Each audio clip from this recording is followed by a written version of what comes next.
Maria Sharapova walked onto the Bloomberg Live stage and named the exact structural failure that the Women's Tennis Association has been quietly hiding. And Alexandra Eala, ranked number 31 in the world, is the living proof that Sharapova was right. This isn't about drama. This is the story of how one player from Quezon City, Philippines, forced the most powerful institution in women's tennis to confront what it had been failing to do for years, and why a five-time Grand Slam champion stood up and said what tour officials refused to acknowledge. I remember attending the first round of her match, which was a tough match at the US Open, and then I went back home, and then I was contemplating coming back, and I wanted to witness her win, because I think she has such an amazing head on her shoulders, and the game, and I think she has a voice and a platform that's going to, transcend. At a Bloomberg Live event in October 2025, Maria Sharapova delivered a critique that sent alarm bells ringing through WTA headquarters. Sharapova, a former world number one, a five-time Grand Slam champion, someone who understood institutional power from both sides of it, stated plainly that sports fans are often completely disengaged from women's tennis outside the four Grand Slams. Sharapova used Coco Gauff as her centerpiece example. Sharapova pointed out that while 99% of the US Open audience knew Gauff's name, very few knew where Gauff was playing the following week. That single statistic, 99% awareness, near zero follow-through, is the architecture of the WTA's marketing failure laid bare. But Sharapova didn't stop there. Sharapova turned to the financial reality that most commentary avoids. The WTA had celebrated equal prize money at Grand Slams, and yes, that's significant. But Sharapova pointed directly at what exists beneath that headline. At a women's tournament in China, not a minor club event, a legitimate WTA-sanctioned stop, the prize check was $120,000. Sharapova called that disparity insane. Sharapova framed the entire WTA calendar, 8 to 9 months of professional competition, as a structural problem that needs to be addressed. The ATP, the WTA, and the ITF were operating as fragmented entities, making the sport less interesting and engaging for the global audience it desperately needs. And that's when things shifted. Because standing at the center of everything Sharapova was describing, whether Sharapova named her explicitly or not, was Alexandra Eala. Their victories are so special, but if you treat them too high, and you treat the tough moments as a really big low in your career, it's hard to find that happy medium, and I think that's what that sweet spot is. To understand why Sharapova's words carry weight, specifically in the context of Alexandra Eala, you have to look at the timeline carefully. In 2011, a 5-year-old girl in the Philippines watched Maria Sharapova, then the world number 2, on television, and identified Sharapova's commanding presence and fierce ground strokes as the North Star for how Eala would one day play the game. That child was Alexandra Maniego Eala, born May 23, 2005 in Quezon City. Eala didn't come from a casual sports family. Eala's mother, Riza Maniego Eala, had secured a bronze medal in the 100-meter backstroke at the 1985 Southeast Asian Games. Eala's brother, Miko Eala, trained alongside Alexandra at the Rafael Nadal Academy in Mallorca, Spain. Elite athletic discipline wasn't aspirational in that household, it was structural. At age 13 in 2018, Alexandra Eala relocated to the Rafael Nadal Academy, not as a visitor to elite training, but as a product of it. That same year, Eala won the prestigious Les Petits As tournament, defeating in the final a player named Linda Noskova, a name that would reappear years later in a far more consequential context. By 2022, Eala had already claimed the 2020 Australian Open Girls Doubles title and the 2021 French Open Girls Doubles title. Then at the 2022 US Open, Eala won the girls' singles crown without dropping a single set, becoming the first Filipino in history to win a junior Grand Slam singles title. The child who had watched Sharapova on a television screen had become the most decorated junior player her country had ever produced. But what happened next is what Sharapova was actually talking about at Bloomberg Live. Sport is not just tennis. It's fashion, it's art, it's culture, it's having a platform, and I think she does brilliantly of merging all of those together. Their victories are so special, but if you treat them too high, and you treat the tough moments as a really big low in your career, it's hard to find that happy medium, and I think that's what that sweet spot is. In March 2025, Alexandra Eala entered the Miami Open, a WTA 1000 event, one of the most competitive stops on the entire calendar, as a wild card. Eala's ranking at the time, number 140. That number matters because what followed had never been done before in the Open era. In the round of 64, Eala defeated Jelena Ostapenko, a Grand Slam champion, in straight sets. In the round of 32, Eala defeated Madison Keys, a Grand Slam finalist, in straight sets. Then in the round of 16, Eala defeated Iga Swiatek, the world number 2 and multiple Grand Slam champion, in straight sets. 3 major champions, 1 wild card, all in straight sets at the same event. Alexandra Eala became the first wild card in the history of the Open era to accomplish that. The run ended in the semifinals against Jessica Pegula, but by then, the ranking impact was already irreversible. Eala climbed from number 140 to a peak of number 75 by the tournament's end.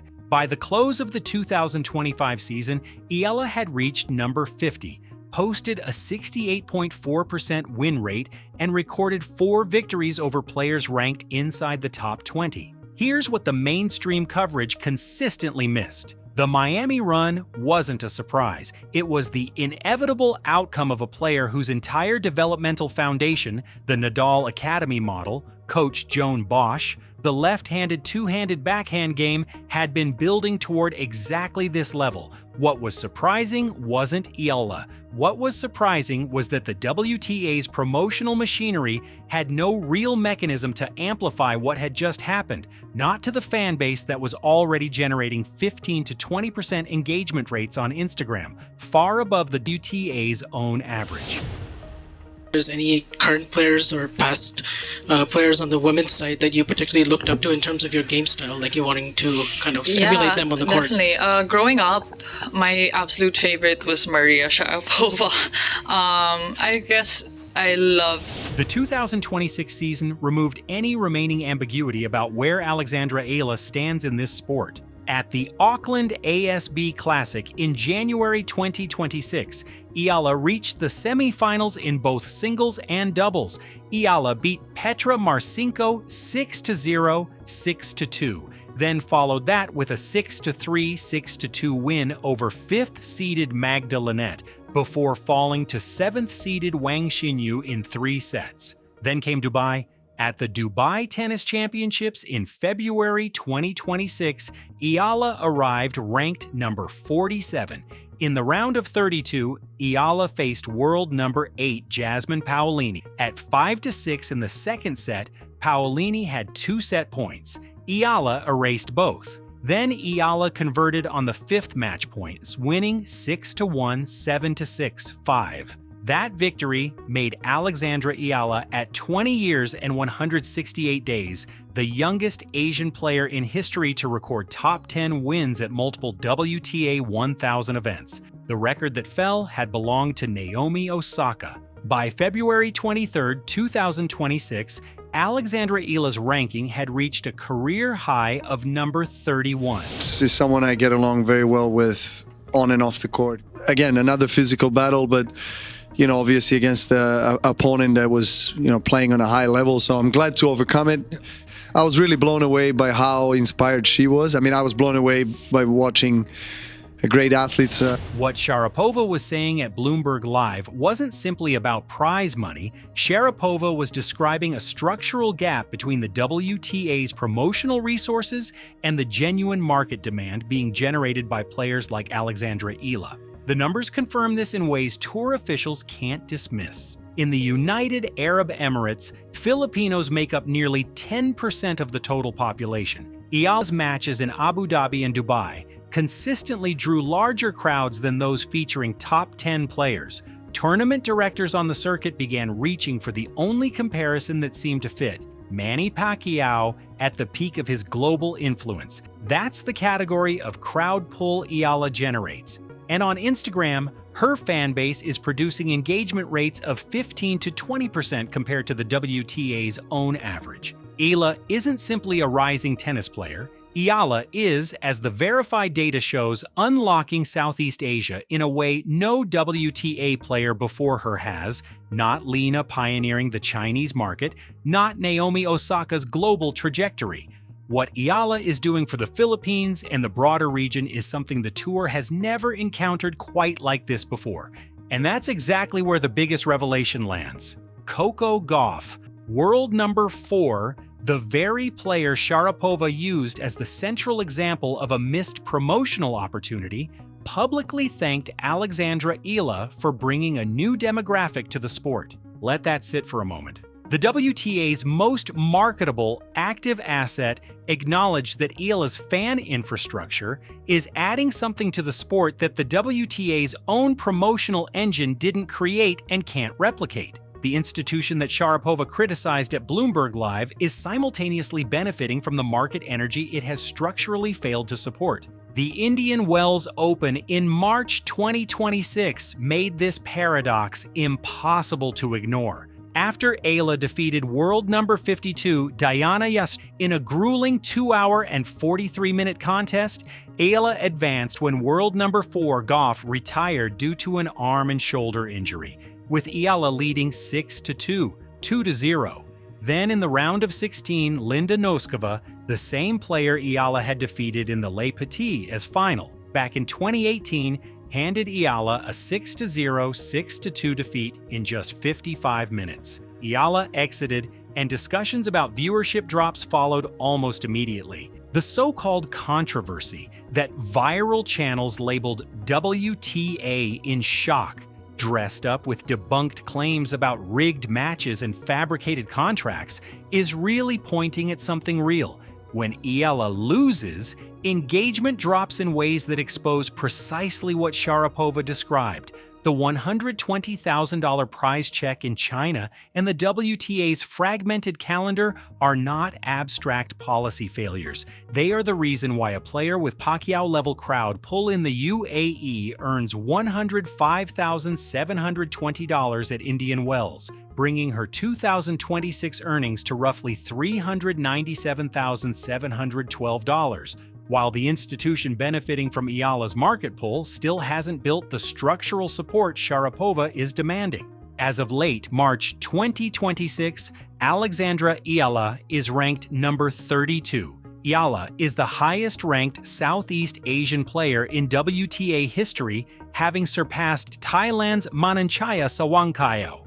Career prize money: $1,761,397. Eala is now preparing for the clay court season, confirmed for the Linz Open in Austria from April 6th to 12th, a tournament with a prize pool of $1,206,446. Maria Sharapova continues to speak. The Bloomberg Live critique didn't end at that stage. Sharapova's comments about marketing failures within the WTA are still, by all verified accounts, setting alarm bells ringing for tour officials. The 5-year-old who watched Sharapova on a television screen in Quezon City is now 20 years old.